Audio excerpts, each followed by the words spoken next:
رب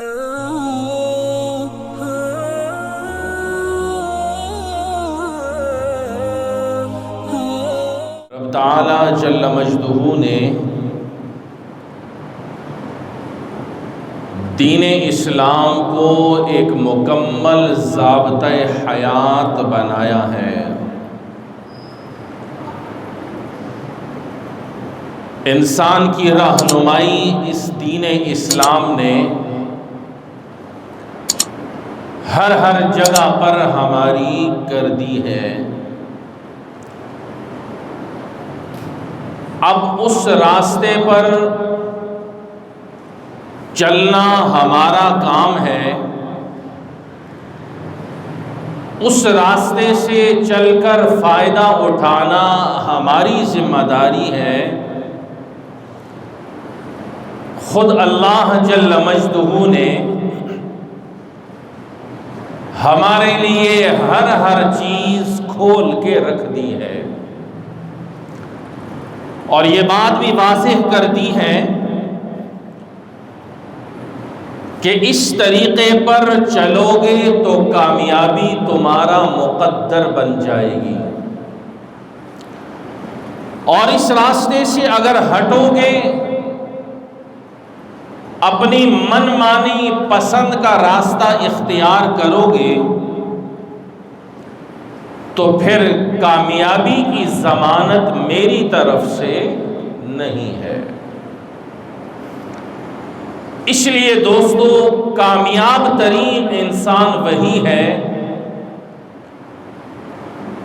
جو دین اسلام کے بتلائے ہوئے راستے کو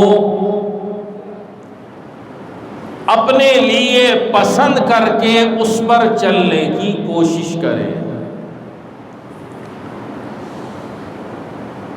سوال یہ ہے کہ دین اسلام کیا ہے، اور دین اسلام کی بنیادی تعلیمات کیا ہیں۔ اسلام ہماری کس انداز سے رہنمائی کرتا ہے، یہ ایک اہم چیز ہے اور اہم بات ہے۔ بنیادی طور پر دین اسلام کو 6 حصوں میں تقسیم کر دیا گیا ہے۔ اس کا یہ مطلب نہیں ہے کہ یہ 6 جو تقسیم شدہ چیزیں ہیں سارا دین اسی کے اندر ہے اور اس کے علاوہ دین نہیں ہے، ایسی بات نہیں ہے، بلکہ عام طور پر سمجھانے کے لیے یہ بات کہی جاتی ہے کہ اس کے ذریعے سے بات آسانی سے سمجھ میں آ جاتی ہے، ورنہ تو دین اسلام تو ایسا مکمل ضابطۂ حیات ہے کہ بڑے سے بڑی چیز اور چھوٹے سے چھوٹی چیز کو بیان کیا گیا ہے۔ لیکن دین اسلام میں اس کو 6 حصوں میں تقسیم کر کے لوگوں کے لیے آسانیاں پیدا کر دی ہیں، سمجھنا ان کے لیے آسان ہو جاتا ہے۔ اور وہ کیا ہے؟ دین اسلام کے یہ چند بنیادی باتیں،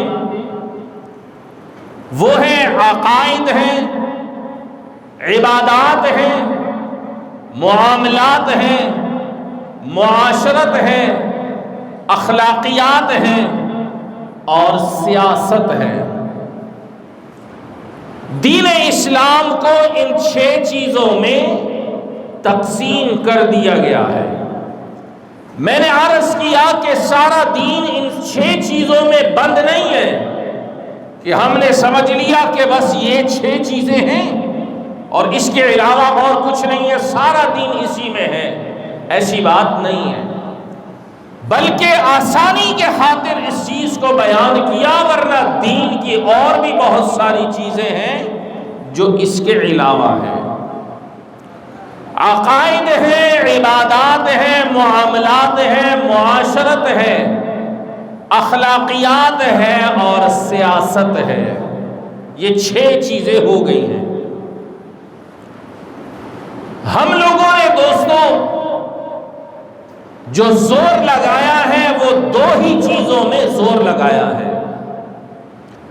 عقائد کو ہم لے کر بیٹھ گئے ہیں اور عبادات کو ہم نے لے لیا ہے۔ باقی 4 چیزوں کی طرف ہماری توجہ اتنی زیادہ نہیں رہی۔ کسی نے معاملات کو لیا ہے تو وہ یہ کہتا ہے کہ سارا دین اس معاملات کے اندر جمع ہے۔ اگر کوئی سیاست میں چلا گیا ہے وہ سمجھتا ہے کہ سارا کا سارا دین اس سیاست کے اندر جمع ہے۔ کسی نے عقائد کو لے لیا ہے وہ سمجھتا ہے کہ سارا دین عقائد میں جمع ہے۔ اور دوستو کسی نے عبادات کو لے لیا ہے، وہ عبادات کے اندر بہت مشغول ہے، وہ سمجھتا ہے کہ سارا کا سارا دین عبادات ہی ہے، اس کے علاوہ اور کچھ بھی نہیں ہے۔ نہیں دوستو، ہم نے اپنے ذہن کے مطابق دین کی تشریحات نہیں کرنی کہ میرے ذہن میں جو آئے گا وہی دین ہے یا جو میں نے سمجھا ہے وہی دین ہے، ایسی بات نہیں ہے۔ ہر ایک بندے نے اسلام کی تعریف اپنے انداز سے کرنا شروع کر دی، جو اس کو سمجھ میں آ گئی اس کو اس نے دین اسلام کا نام دے دیا۔ اور اس کی مثال ایسے ہے جیسے چند نابینا لوگ ہیں جن کو نظر نہیں آتا، آنکھوں میں بینائی نہیں ہے،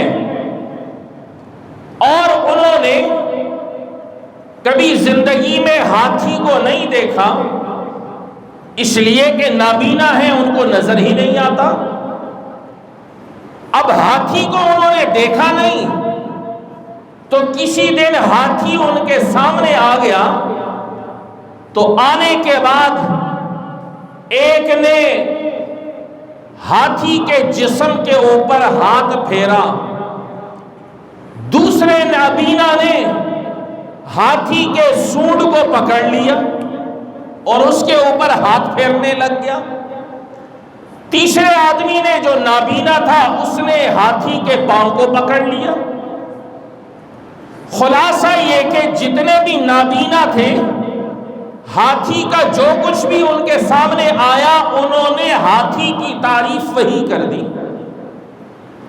جس کے ہاتھ میں جو آیا، نظر تو ان کو آتا نہیں تھا، تو انہوں نے اس ہاتھی کی تعریف اپنے اندازے سے کر دی۔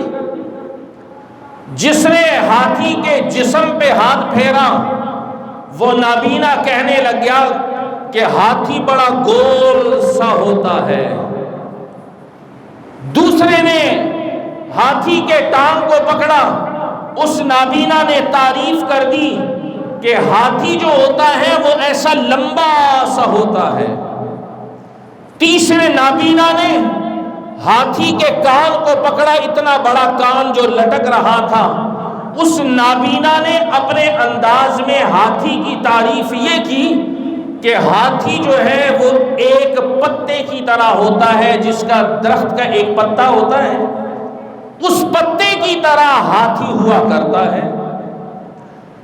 اور جس نے ہاتھی کے سونڈ کو پکڑا تھا اس نے کہہ دیا کہ ہاتھی وہ ایک لمبی چیز ہوتی ہے اور ربڑ کی طرح مڑتی ہے۔ اس نے اپنے انداز سے تعریف کر دی، اس لیے کہ نظر تو کسی کو بھی نہیں آتا تھا کہ ہاتھی کیا ہوتا ہے، کس طریقے کا ہوتا ہے۔ نابینا تھے، ہاتھ جس کا جہاں لگا اس نے اس ہاتھی کی تعریف اپنے انداز میں کر دی۔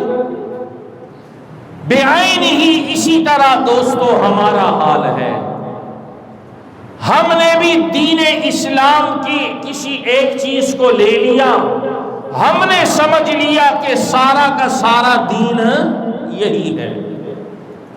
جس طریقے سے اس نابینا نے ہاتھی کو جہاں ہاتھ لگایا اس نے اس کی تعریف اس طرح کر دی، اسی طریقے سے دوستو ہم نے دین اسلام کے کسی ایک شعبے کو لیا اور ہم سمجھنے لگ گئے کہ سارا کا سارا دین یہی ہے۔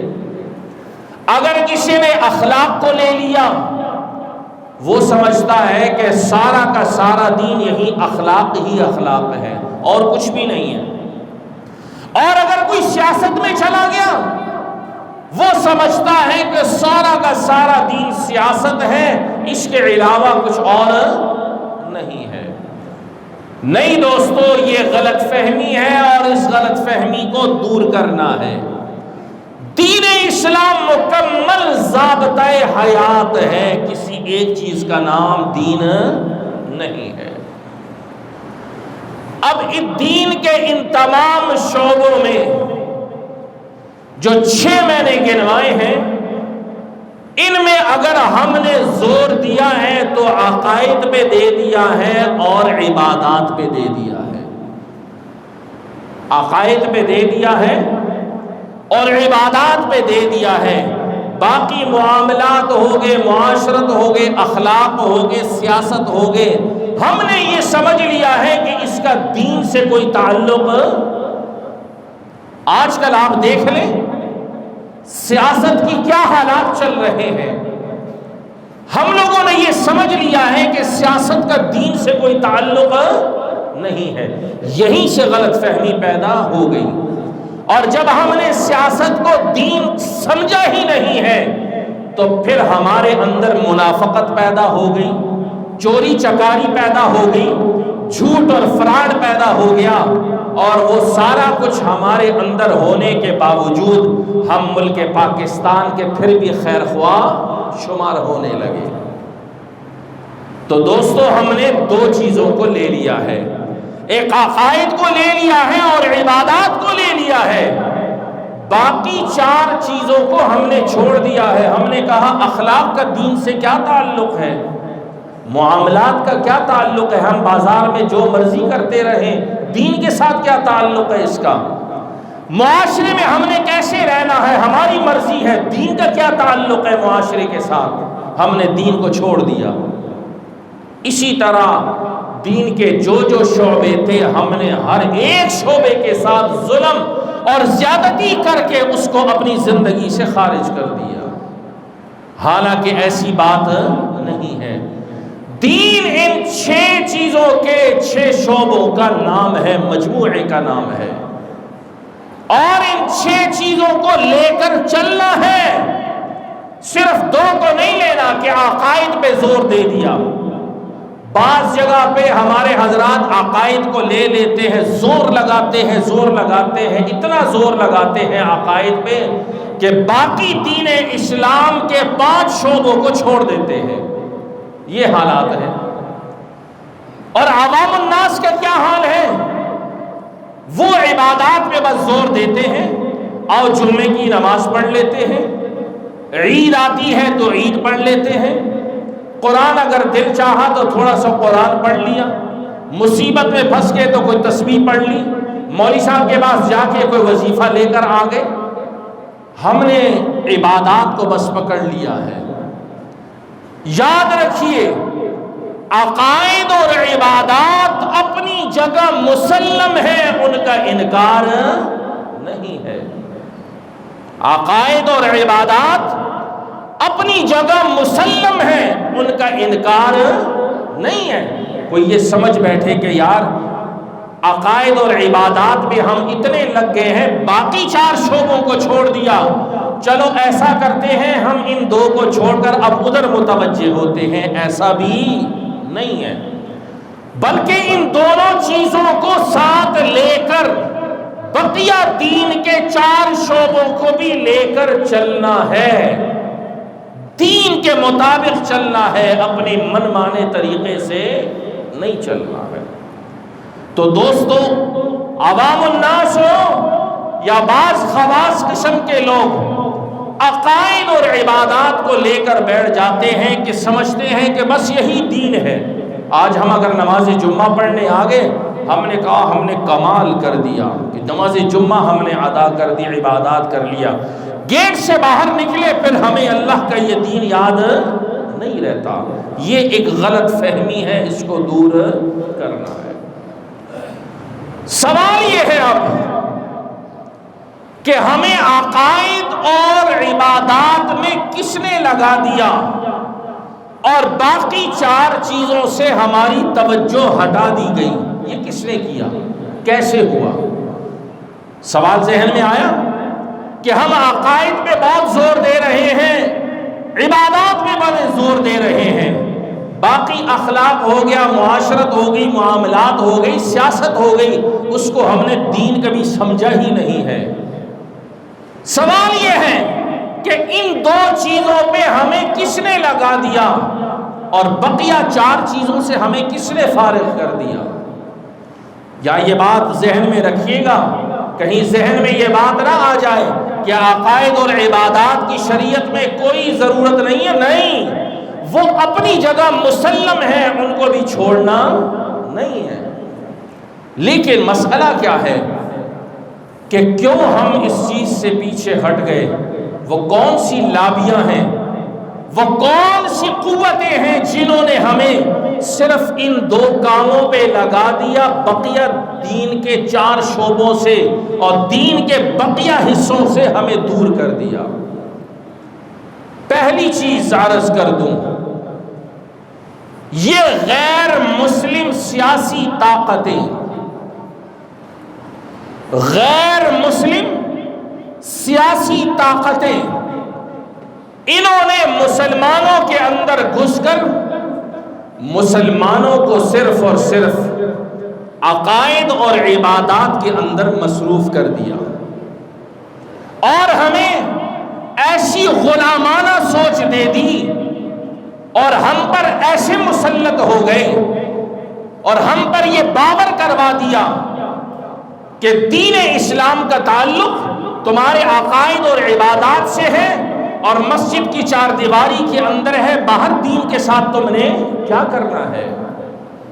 یہ غیر مسلم قوتیں جو سیاسی طور پر ہیں، انہوں نے مسلمانوں کو ان 2 چیزوں میں مصروف کر دیا۔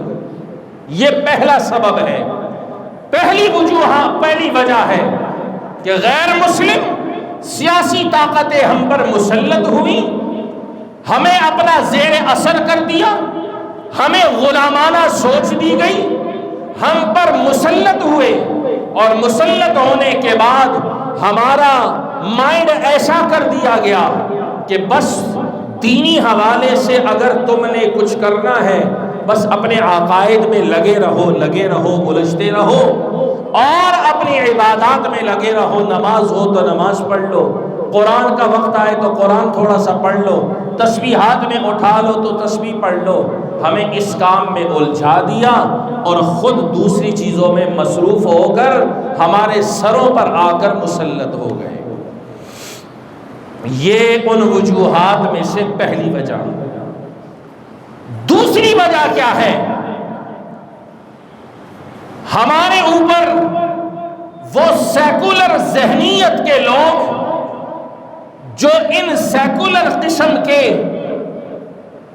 عصری تعلیمی اداروں کے اندر رہ کر مسلمانوں کے ذہنوں کے اندر بس یہی چیزیں ڈالتے رہتے ہیں کہ بھائی تمہارا تعلق عقائد اور عبادات کے ساتھ مساجد کی 4 دیواری میں ہے، باہر اس کا کوئی تعلق نہیں ہے۔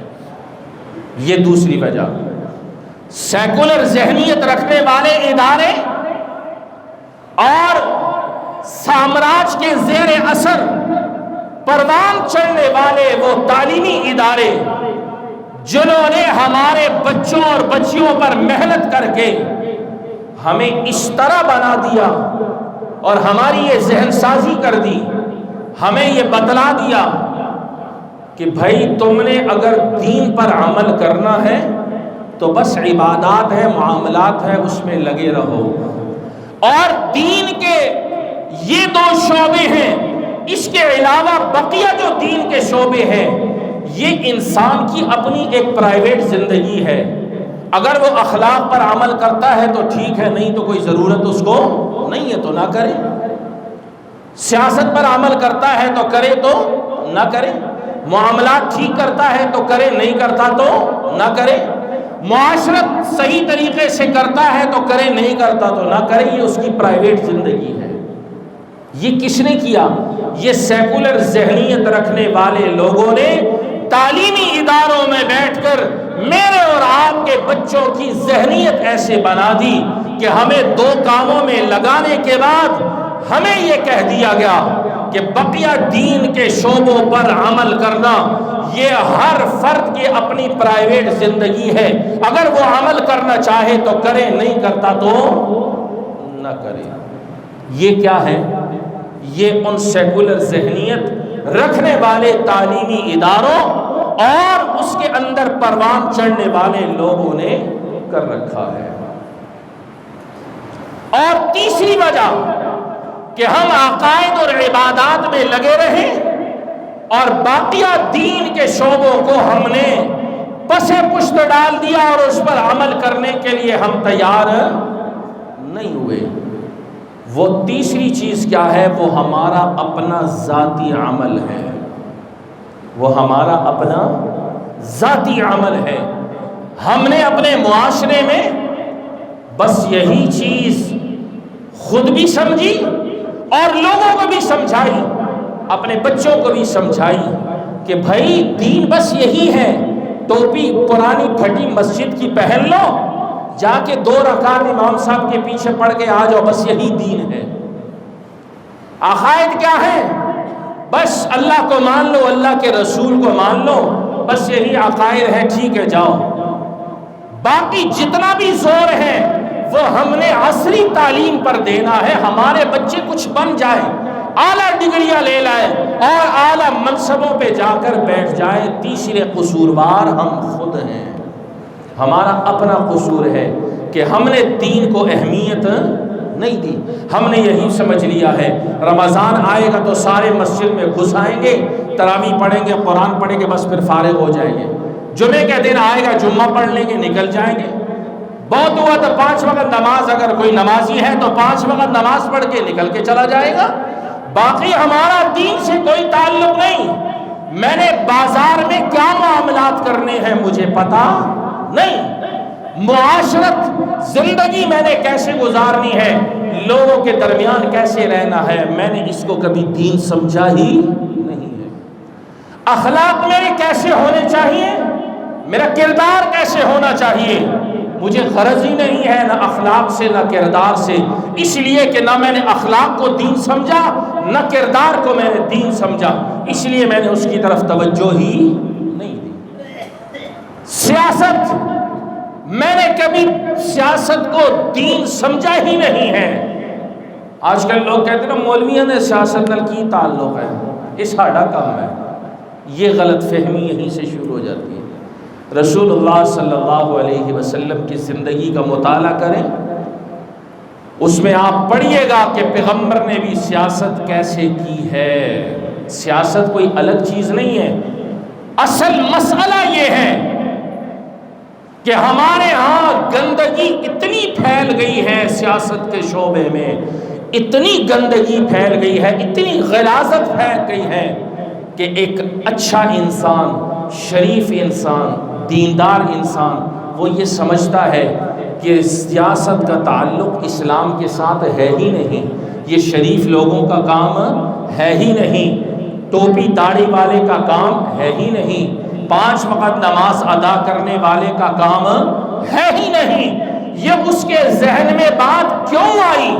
اس لیے آئی کہ ہمارے معاشرے کے اندر سیاست اس غلاظت اور گندگی کا نام بن چکا ہے کہ آج ایک شریف و تبع انسان سیاست کا نام لینے کے لیے تیار نہیں ہوتا۔ اس کی وجہ کیا ہے کہ گندگی پھیل گئی ہے۔ تو عرض کر رہا تھا سیاست ہم نے کرنی ہے، ہم نے کبھی سمجھا ہی نہیں ہے کہ سیاست کے اندر بھی دین کو سامنے رکھنا ہے۔ جب ہم نے سمجھا ہی نہیں ہے تو سیاست آج کل کے دور میں منافقت کا دوسرا نام بن چکا ہے۔ وہ غلاظتیں، وہ گندگیاں، وہ بکواسات، وہ بد تہذیبیاں کہ انسان کانوں کو لگا لے، شاید غیر مسلم بھی اتنا بدتمیز اور بد تہذیب نہ بن چکا ہو ان ایام میں، جو یہ ایام ہماری زندگی کے گزر رہے ہیں۔ کبھی اس طرح ہم نے بھی اپنی زندگی میں نہیں دیکھا، یہ حالات بن چکے ہیں۔ یہ کیوں؟ اس لیے کہ ہم نے دین کو سیاست کے اندر شامل ہی نہیں کیا۔ ہم نے کہا سیاست اور چیز ہے، دین کچھ اور چیز ہے۔ تو تیسری وجہ دوستو کہ ہمارا اپنا قصور ہے، ہم خود قصوروار ہیں کہ ہم نے دین کو عقائد اور عبادات کے اندر بند کر دیا، اور دین کے بقیہ شعبوں میں ہم نے دین کو زندہ نہیں کیا، اور نہ ہی ہم تیار ہوتے ہیں۔ یاد رکھیے، دین اسلام مکمل ضابطۂ حیات ہے، اور دین اسلام کو 6 شعبوں میں تقسیم کر دیا گیا ہے۔ ان 6 شعبوں کو لے کر چلنا دین اسلام ہے، اور پھر سارا دین صرف ان 6 شعبوں میں بھی بند نہیں ہے، اس کے علاوہ بھی دین اور بہت سارا ہے۔ آگے مختصر بات کر کے بات ختم کرتا ہوں، انشاءاللہ زندگی رہی تو آئندہ جمعے بھی اس موضوع سے متعلق بات کروں گا۔ اب عقائد اور عبادات پر تو گفتگو چلتی ہی رہتی ہے، جو ہم نے سارا کچھ دین اسی کو سمجھا ہے۔ بقیہ 4 چیزیں اخلاق ہیں، معاملات ہیں، معاشرت ہے، سیاست ہے، ان بقیہ 4 چیزوں کی طرف ہم نے توجہ نہیں دی، اور نہ ہی اس کو دین سمجھا، اور نہ ہی دین کے مطابق اس کو چلانے کی فکر کی۔ اب اس میں سے 3 پر تو گفتگو اس وقت میں نے نہیں کرنی۔ ایک چیز چوتھے نمبر کی، جس کو معاشرت کہتے ہیں۔ معاشرت کیا ہے؟ ہم نے اس معاشرت کے اندر بھی دین کو زندہ نہیں کیا۔ معاشرت کہتے کس کو ہے؟ زندگی کے اندر رہنے کو معاشرت کہتے ہیں۔ میں نے کیسے لوگوں سے تعلق رکھنا ہے، پڑوس میں کیسے رہنا ہے، بازار میں کیسے رہنا ہے، لوگوں سے کس انداز سے ملنا ہے، کون سی چیز ٹھیک ہے، کون سی چیز غلط ہے، یہ ساری کی ساری چیزیں معاشرت کے ساتھ تعلق رکھتی ہیں۔ خلاصہ یہ کہ اس دنیا کی زندگی میں نے یہ زندگی گزارنی کیسی ہے، اسی کا نام ہے معاشرت۔ ہر بندہ اپنی جگہ مطمئن ہے کہ میں تو بڑی زبردست زندگی گزار رہا ہوں، میرے سے اچھی زندگی تو کوئی نہیں گزار رہا۔ نہیں، معاشرت جب دین کے مطابق آئے گی، پھر پتہ چلے گا کہ تمہاری زندگی صحیح ہے یا صحیح نہیں ہے۔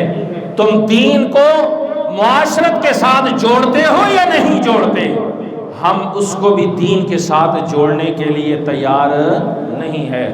میرے آقا امام الانبیاء صلی اللہ علیہ وسلم کی حدیث ہے، یہ ایک ایسی اصولی حدیث ہے، اس کے اندر معاشرتی طور پر بنیادی معاشرتی اصول پیغمبر نے بیان کر دیا۔ معاشرتی بنیادی اصول اس حدیث کے اندر اللہ کے پیغمبر نے بیان کر دیا۔ کیا حدیث ہے؟ المسلم من سلم المسلمون من لسانہ ویدہ۔ حقیقی معنی میں مسلمان وہ ہے جس کے ہاتھ سے اور زبان سے دوسرا مسلمان محفوظ رہے۔ سارے مسلمان ہیں، میں بھی دعویٰ کرتا ہوں ممبر پہ بیٹھ کے میں بھی مسلمان ہوں۔ آپ جمعہ پڑھنے آئے ہیں، آپ بھی مسلمانیت کا دعویٰ کرتے ہیں۔ باہر روڈوں پہ کتنے پھرنے والے ہوں گے، بے شک لوگوں کے حق مارتے ہوں گے، وہ بھی کہے گا کہ میں بھی مسلمان ہوں اعلیٰ درجے کا۔ لیکن معاشرتی بنیادی اصول جو پیغمبر نے ارشاد فرمایا اس حدیث میں، المسلم من سلم المسلمون من لسانہ ویدہ، حقیقی معنی میں مسلمان وہ ہے، سارے مسلمان ہی، کلمہ ہم سب نے پڑھا ہے، حقیقی معنی میں مسلمان وہ ہے جس کے ہاتھ سے جس کی زبان سے دوسرے مسلمان محفوظ ہوں، یہ ہیں اصل حقیقی مسلمان۔ اس کے علاوہ اگر ہیں مسلمان تو ہیں ہی ہیں، ہم کافر نہیں کہتے، لیکن جس طرح ہونا چاہیے اس طرح وہ مسلمان نہیں ہو سکتا جو ان دونوں چیزوں پر عمل کر کے نہ دکھائے۔ اللہ تعالیٰ یہ حدیث ہمیں سمجھنے کی توفیق عطا فرمائے۔